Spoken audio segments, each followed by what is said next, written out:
제2화 신부 구출 작전 두 번째. 레이니가 있는 건물과 가까워질수록 오르엔의 불안한 예감은 점점 맞아떨어져 갔다. 짐짓 보기에도 좋기 수십 명은 되어 보이는 무장한 남자들의 모습에 오르엔은 이를 악물었다. 침입자들은 어떠한 자들이었느냐? 오르엔은 옆에서 함께 달리고 있던 한스에게 물었다. 어두워서 자세히 보지는 못했습니다만 그들은 모두 같은 모양의 검을 가지고 있었고 검 자루에는 어떤 문양 같은 게 새겨져 있었습니다. 확실한 것이냐? 우리 저택의 사람들을 잘못 본 것이 아니고. 확실합니다. 외부인들이었습니다. 생전 처음 보는 얼굴들이어서 심상치 않다 생각해 곧장 공장님께로 간 겁니다.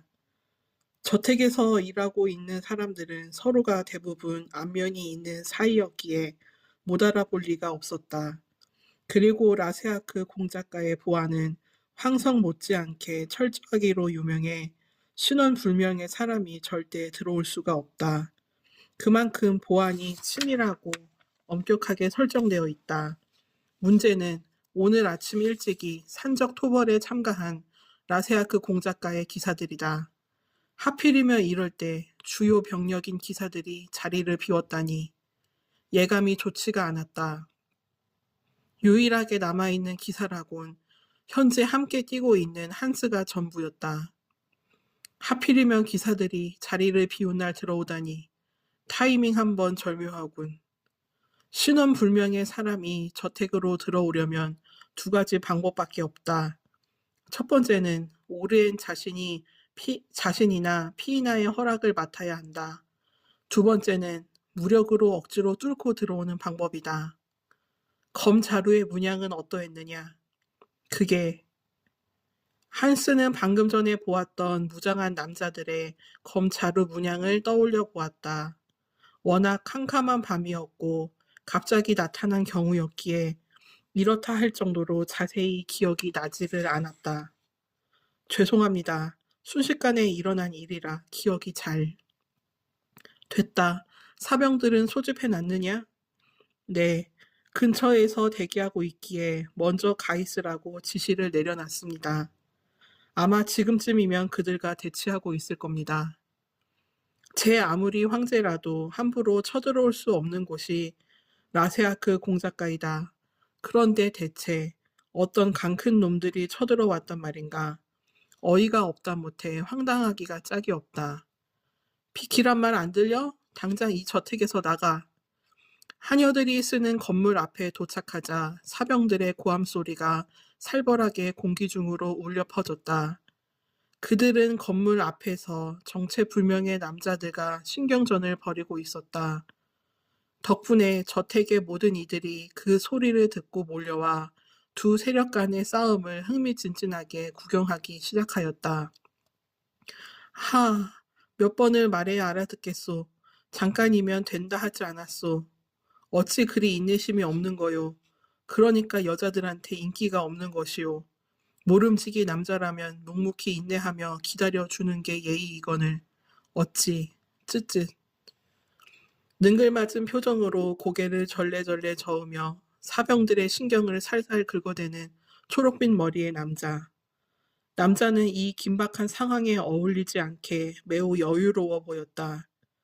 그래서인지 상대방은 그 모습에 더 열이 받아 목소리가 커졌다. 사병들이 소리를 지르든 말든 초록빛 머리의 남잔 시종일관 그 특유의 여유롭고 능글맞은 태도로 사병들의 혈압을 오르게 하였다. 그렇게 함으로써 그는 계속해 시간을 끌었다. 시끄러워. 불법으로 침입한 주제에 공장님. 한참 핏대를 세워가며 열변을 토하던 사병은 낯익은 얼굴의 주인이 등장하자 안도감이 물밀듯이 몰려왔다. 모두들 오르엔이 등장한 것만으로도 큰 힘이 되었는지 일제히 각을 맞추어 자신들의 주인에게 길을 내주었다. 초록빛 머리의 남자 앞으로 걸어가며 오르엔은 그의 허리춤에 걸려있는 검자루의 문양을 유심히 들여다보았다. 어두운 밤이라 보는 데에 지장이 있을 것 같았지만 정체불명의 남자들이 들고 있는 횃불들 덕분에 쉽사리 문양을 확인할 수 있었다. 그 문양을 본 오르에는 두 번째로 가슴이 철렁 내려앉았다. 젠장. 불길한 예감이 맞아 떨어졌다. 초록빛 머리의 남자가 지니고 있는 검의 문양은 은으로 세공된 사자와 홀이 서로 교차되어 한 몸을 이루고 있는 모습이었다. 오르엔이 알고 있는 바, 그것은 샤르비트 왕의 친위대를 상징하는 문양이었다. 당장 비켜라, 더러운 샤르비트 왕의 개들아. 이가 갈리려는 걸 간신히 참으며 오르엔은 으르렁거리듯 분노한 심정을 거친 말로 토해냈다. 정체불명의 남자들은 전부 샤르비트 왕국의 왕인 에르하나의 친위 기사들이었다. 그들은 왕인 에르하나를 지키며 그의 명령을 신속히 실행하는 자들이었다. 거기다가 그들 한 명 한 명이 다 기사단장급의 실력들을 갖추고 있어 에르츠 내에서도 그들을 모르는 이들이 없을 정도였다. 그 증거로 오르엔의 입에서 샤르비트 왕의 개들이라는 말이 떨어지자 라세아크 공작가의 사병들은 단체로 딱딱하게 굳어버렸다. 사병들은 거의 대부분이 노예나 하층민들로 이루어져 있었기 때문에 다른 나라의 문양 같은 걸 볼 기회가 없어 그들을 눈앞에 두고도 알아보지 못하였다. 자신들이 사는 곳을 떠나본 적도 없고 다른 나라에 대해 배울 기회가 전혀 없었기 때문이다. 그러다가 오르엔의 입에서 샤르비트 왕의 개들이라는 말이 흘러나오자 그동안 소문으로만 들어왔던 것이 생각나 본능적으로 몸들이 굳어버렸다. 반면에 에르하나의 친위 기사들은 오르엔을 죽일 듯이 노려보았다. 자신들의 주군인 에르하나를 그가 모욕했기 때문이었다. 그들은 언제라도 싸울 수 있게 자신들의 세포 하나하나를 깨우기 시작하였다. 완전히 폭풍전야의 분위기였다. 그만들 해라. 오늘은 싸우러 온 것이 아니다. 살벌한 분위기를 깬 것은 다름 아닌 초록빛 머리의 남자였다. 그는 빙그레 웃으며 품 안에 있던 종이를 꺼내 오르엔에게 잘 보이도록 펼쳐주었다. 샤르비트 왕국의 친위 기사 단장인 엘피스 아네모스라고 하오. 보면 알겠지만 우린 불법으로 침입한 것이 아니오. 엘피스가 펼쳐든 종이엔 놀랍게도 오르엔이 익히 알고 있는 자의 사인이 떡하니 자리를 차지하고 있었다. 그것을 본 오르엔은 이 모든 상황이 물 흐르듯이 자연스레 이해되기 시작하였다. 하여 그는 불같이 화를 내며 엘피스가 들고 있던 종이를 빼앗아 마구 찢어버렸다. 이딴 협조 공문 따위 난 알지 못한다. 어서 썩 꺼져라. 오르엔의 파란 눈동자는 분노로 이글이글 타올랐다. 그만큼 지금 그는 자신의 29년 인생에 있어서 가장 화가 나는 최악의 순간을 맞이하고 있었다. 종이는 샤르비트 왕국에서 아크라시아 제국의 라세아크 공작가로 날아온 협조 공문서였다. 내용을 요약하자면 대충 이러하다. 에르하나가 자신의 비가 될 레이니를 다시 고국인 샤르비트 왕국으로 데려가겠다는 것과 그를 위해 라세아크 공작가에 출입을 해야 하니 문을 열어달라는 것이었다. 걱정 마시오. 에클레시아가의 영에만 나온다면 당장이라도 떠나드릴 터이니. 누구 맘대로 레이니를 데려가겠다는 것이냐. 난 절대로 보내지 않을 것이니 좋은 말로 할 때 꺼져라. 고지가 바로 눈앞에 있는데 이게 대체 무슨 일이란 말인가. 오르에는 무력으로라도 레이니를 보내지 않기 위해 한치의 망설임도 없이 검을 뽑아들었다.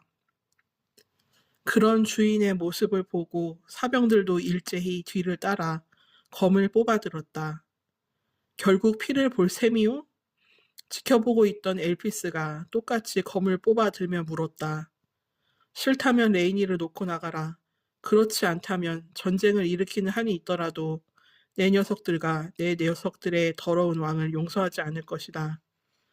오르엔의 말을 듣다가 엘피스는 문득 자신의 왕이 떠올랐다. 그 누구보다도 약하고 그 누구보다도 강한 은색의 왕.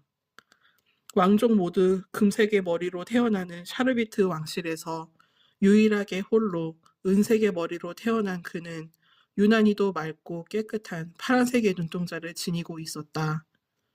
금의 무리에서 은으로 태어나 온갖 말도 안 되는 소문에 시달렸던 그는 심성이 유약한 아이로 자라났다.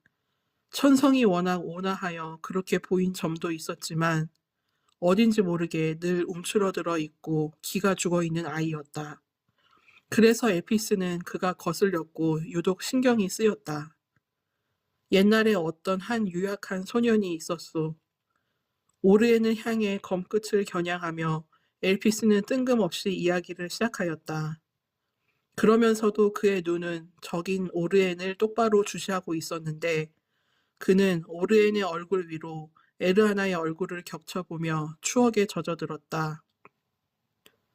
지혜와 총명은 있으나 그것을 실행할 용기가 없었던 소년은 어떤 소년을 만나 용기를 얻게 되었소. 그리고 용기를 얻은 그 소년은 곧 어떤 소녀를 만나 강함이 무엇인지 알게 되었소. 하여 그런 소년과 소녀를 만나게 해준 예슈와 마시아를 위해 살기로 작정했소. 뭐 하는 짓이냐? 설교라도 하겠다는 것이냐? 설교라. 간증 쪽에 더 가까운 것 같소만 물론 내 간증은 아니오. 닥쳐라. 덤빌 생각이 없다면 너희들의 더러운 왕이 있는 곳으로 돌아가거라. 꿈틀. 엘피스의 눈살이 묘하게 찌푸려졌다. 아까부터 자꾸 더럽다 더럽다 하는데 우리 왕이 대체 어디가 더럽다는 것이오. 우리 왕만큼 깨끗한 사람도 없는데 말이오. 오히려 당신이야말로 눈이 탁하구려. 우리 왕과 같은 파란색의 눈동자인데 어찌 이리도 차이가 나는 건지. 역시 천한 변절자의 피는 어쩔 수 없나 보오. 이 자식이 눈에는 눈, 이에는 이, 엘피스는 오르엔이 에르하나를 모욕하는 것을 더 이상 두고 보지 않기로 하였다. 원래의 목적인 레이니만 데리고 가려고 했는데 한 번도 아니고 3번씩이나 주군을 모욕해 그로써도 더 이상은 참을 수가 없었다. 해서 라세아크 가문의 예민한 부분을 건드려 도발을 시행하였다. 결과는 예상대로 성공적이었다. 그 증거로 오르엔의 검이 날카롭게 날아와 엘피스의 검과 맞부딪혔다. 챙! 본격적인 싸움을 알리는 대장들의 마찰 소리를 시작으로 남은 기사들과 사병들도 일제히 달려들어 서로에게 검을 휘둘렀다. 하녀들의 숙소 앞은 그야말로 순식간에 아수라장이 되어버렸다. 당신 아까 나한테 그랬었지. 오르엔과 검을 맞대고 있던 엘피스가 벼랑간 그에게 말을 걸어왔다. 아까 전에 예의를 차리던 말투가 아닌 완전히 편히 대하는 말투였다. 오르엔은 그의 분위기가 변했음을 감지하였다. 에클레시아가의 영예, 아니 우리 아가씨를 절대로 보내지 않을 거라고. 그래서 목숨을 건 대치 상황에서 웬 뜬금없는 소리인지. 오르엔은 엘피스의 의도를 전혀 읽을 수가 없었다. 다만 알 수 있는 건 자신의 비위를 건드리는 말을 할 것이라는 것뿐이었다. 덕분에 잘 알았어. 우리 왕과 당신이 어떻게 차이 나는지 말이야. 레이니를 데려오기 위해 샤르비트 왕국을 떠나려던 그때 에르하나가 나타났다.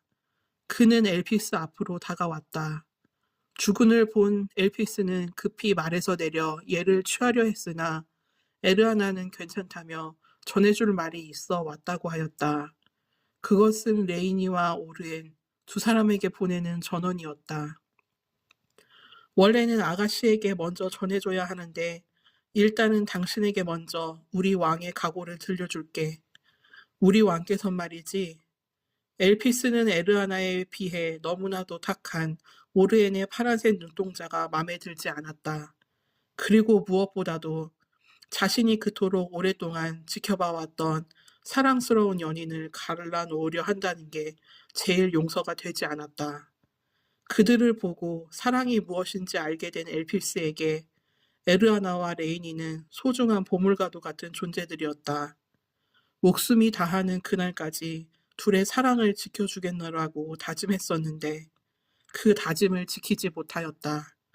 그래서 더욱 화가 났고 아무것도 할 수 없는 자신이 너무나도 미웠다. 그런 그에게 에르아나는 괜찮다며 아직 끝난 것이 아니라고 위로를 해주었다. 그 말에 엘피스는 바짝 정신을 차리고 에르아나의 계획에 귀를 기울였다. 죽어도 보내지 않을 거라 하셨다. 엘피스는 오르엔과 검을 맞대고 있던 상태에서 양팔에 힘을 줘 다음 공격을 하려는 것처럼 꾸몄다. 그런 다음 그는 오른발을 들어 오르엔의 복부를 있는 힘껏 걷어차버렸다. 검으로 공격해 올 줄 알았던 오르엔은 미처 예상치 못한 공격에 복부에 큰 충격을 느끼며 뒤로 나가 떨어졌다. 공장님, 한참 싸우고 있던 한스와 사병들은 맥없이 떨어져 나간 오르엔을 보며 경악에 휩싸였다. 문무가 모두 뛰어난 그였던지라 오르엔이 쓰러지는 모습을 다들 처음 보았던 것이다. 다른 사람이 쓰러졌으면 쓰러졌지 오르엔이 쓰러진 것은 이번이 처음이었다. 크, 괜찮으십니까, 공장님? 챙챙. 상대방과 검을 겨루며 한스는 고개를 돌려 오르엔의 안위를 살폈다. 그러면서 그는 엘피스를 향해 버럭 화를 냈다. 치사한 거 아니오? 검이 아닌 발을 사용하다니. 뭐? 치사? 하, 기가 막히는군. 너야말로 어떻게 그따위로 훈련을 받은 것이냐. 보아하니 기사 같은데 너희 제국에선 너 같은 놈한테도 기사 자기를 주나 보지? 뭐라고 너 같은 놈? 기사로서 평생 자부심을 가지고 살아온 한스는 엘피스의 말에 큰 굴욕감을 느꼈다.